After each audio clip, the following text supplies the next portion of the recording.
Vandanam medical കോളേജിൽ ശസ്ത്രക്രിയയ്ക്കിടെ വയറ്റിൽ കത്രിക മറന്നുവെച്ച സംഭവത്തിൽ വകുപ്പ് മേധാവിയായിരുന്ന ഡോക്ടർ ലളിതാംബികയെ മാത്രം പ്രതി ചേർത്ത് കേസെടുത്ത് പോലീസ്. ശസ്ത്രക്രിയ നടത്തിയ ഡോക്ടർ ഷാഹിദയോ മറ്റു ഡോക്ടേഴ്സോ പ്രതികളല്ല. മനുഷ്യജീവനും വ്യക്തിസുരക്ഷയ്ക്കും അപകടകരമാം വിധം പ്രവർത്തിച്ചെന്ന് എഫ്ഐആറിൽ പറയുന്നു. അശ്വിൻ പാലാഴി ചേരുന്നുണ്ട് ആലപ്പുഴയിൽ നിന്ന്. അശ്വിൻ, ഇന്നലെ തന്നെ ആരോഗ്യമന്ത്രി പറഞ്ഞിരുന്നു കടുത്ത നടപടികളിലേക്ക് പോകും, പോലീസിന് റിപ്പോർട്ട് കൈമാറുമെന്നൊക്കെ. പക്ഷേ ഇതിൽ ഈ ശസ്ത്രക്രിയ നടത്തിയെന്ന് രേഖപ്പെടുത്തിയിരിക്കുന്ന ഡോക്ടർ പ്രതിയല്ല, ഒപ്പമുണ്ടായിരുന്ന നേഴ്സോ മറ്റാരും പ്രതികളല്ല. ഇത് പറഞ്ഞൊഴിയാൻ ശ്രമിച്ച യൂണിറ്റ് ചീഫ് മാത്രം പ്രതി അല്ലേ?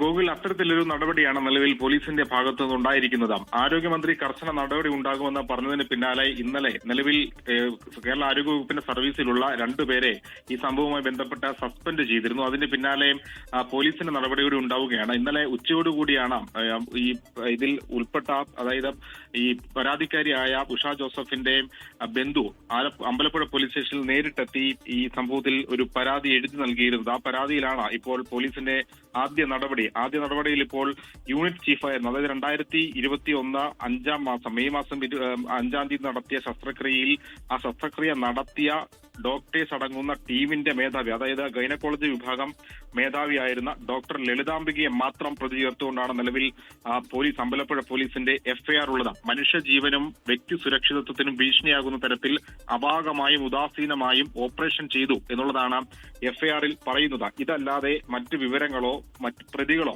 ഈ കേസുമായി ബന്ധപ്പെട്ട എഫ്ഐആറിൽ ഇല്ല എന്നുള്ളതാണ് ഏറ്റവും പ്രധാനപ്പെട്ട കാര്യം. അന്ന് ഡ്യൂട്ടിയിലുണ്ടായിരുന്ന ഡോക്ടർ ഈ കേസുമായി ബന്ധപ്പെട്ട് ഈ ശസ്ത്രക്രിയയുമായി ബന്ധപ്പെട്ട് ഈ വകുപ്പ് മേധാവിയായ ഡോക്ടർ ലളിതാംബിക നേരിട്ട് പങ്കെടുത്തിട്ടില്ല എന്നുള്ളതായിരുന്നു ആരോഗ്യ വകുപ്പിന്റെയും ആശുപത്രി അധികൃതരുടെയും ഒക്കെ ഇന്നലത്തെ വിശദീകരണം. പക്ഷേ കേസെടുക്കുമ്പോൾ ലളിതാംബിക മാത്രം പ്രതി എന്നുള്ളതാണ് പ്രധാനപ്പെട്ട കാര്യം. അതിനപ്പുറത്തേക്ക് നടപടി നേരിട്ട, അതായത് ആരോഗ്യ വകുപ്പിന്റെ നടപടി നേരിട്ട 2021 ഉഷയെ ഓപ്പറേറ്റ് ചെയ്ത ശസ്ത്രക്രിയ ചെയ്ത ഡോക്ടർ ഷാഹിദ പ്രതിയല്ല. ഒപ്പം അന്നത്തെ ആശുപത്രി സൂപ്രണ്ട് പ്രതിയല്ല, ആശുപത്രി പ്രിൻസിപ്പൽ പ്രതിയല്ല. ഒപ്പം അന്ന് ശസ്ത്രക്രിയ നടത്തിയ ഡോക്ടേഴ്സിന്റെ സംഘത്തിനൊപ്പം ഉണ്ടായിരുന്നു ആരും പ്രതിയല്ല എന്നുള്ളതാണ് ഈ എഫ്ഐആറിൽ പോലീസിന്റെ ആദ്യ നടപടിയിൽ ഏറ്റവും പ്രധാനപ്പെട്ടവും വിചിത്രവുമായി തോന്നുന്നു. ഒരുപക്ഷേ നിലവിൽ ഈ ബന്ധു എഴുതി നൽകിയ പരാതിയുടെ അടിസ്ഥാനത്തിലുള്ള എഫ്ഐആർ ആയിരിക്കാം രജിസ്റ്റർ ചെയ്തിരിക്കുന്നത്. ആ പരാതിയിൽ ഒരുപക്ഷേ പേരുകാരിയായിട്ടുള്ളത് ഡോക്ടർ ലളിതാംബിക മാത്രമായിരിക്കാം എന്നുള്ളതാണ്. മുമ്പ് ഹർഷനയുടെ കേസുമായി ബന്ധപ്പെട്ട് സമാനമായ കേസായിരുന്നു. അന്നും ഇതുപോലെ ഒരു പോലീസ് അന്വേഷണം കണ്ടതാണ്. ഈ ഉപകരണത്തിന്റെ അതുതന്നെയാണോ എന്നതൊക്കെയുള്ള, മെഡിക്കൽ കോളേജിലാണോ എന്നതൊക്കെയുള്ള വിശദമായ അന്വേഷണം നടന്നിരുന്നു. ഈ കാര്യത്തിലും അതൊക്കെ ആവശ്യമാണ്. വരും ഘട്ടത്തിൽ അല്ലെങ്കിൽ ഒരുപക്ഷെ മെഡിക്കൽ കോളേജിന്റെയോ ആരോഗ്യവകുപ്പിന്റെയോ റിപ്പോർട്ടിന്റെ അടിസ്ഥാനത്തിൽ കൂടുതൽ പേരെ പ്രതി ചേർത്തേക്കാം എന്ന് പ്രതീക്ഷിക്കാം അല്ലേ?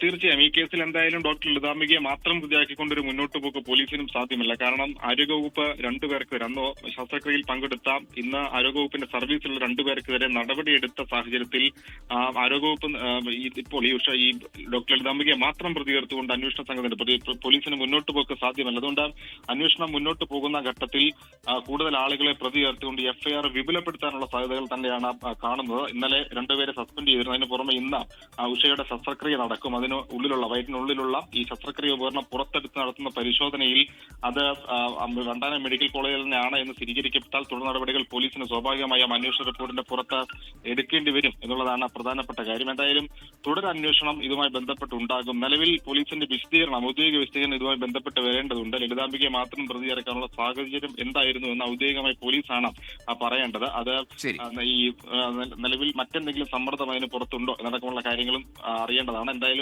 ഉഷയുടെ ശസ്ത്രക്രിയ കൂടി ഇത് നടക്കാനിരിക്കെയാണ് പോലീസിന്റെ നിർണായകമായ നീക്കം വകുപ്പ് മേധാവിയെ മാത്രം പ്രതി ചേർത്തുകൊണ്ടുള്ള ഒരു എഫ്ഐആർ വന്നിരിക്കുന്നത്. ശരി അശ്വിൻ, ഏതായാലും ഇപ്പോൾ ഡോക്ടർ ലളിതാംബികയെ യൂണിറ്റ് ചീഫിനെ മാത്രം പ്രതി ചേർത്തുകൊണ്ടാണ് ഈ എഫ്ഐആർ ആദ്യഘട്ടത്തിൽ വരുന്നത്. അത്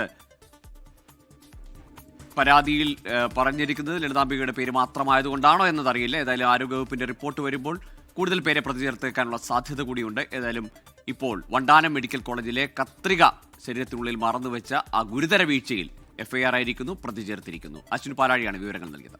ലോകത്തെവിടെയായാലും ഏത് സമയത്തും 24 വാർത്തകളും ഓഗ്മെന്റഡ് റിയാലിറ്റി പാക്കേജുകളും എക്സ്പ്ലെയിനറുകളും വിശദമായി കാണാൻ ഞങ്ങളുടെ യൂട്യൂബ് ചാനൽ നിങ്ങൾക്ക് സബ്സ്ക്രൈബ് ചെയ്യാം.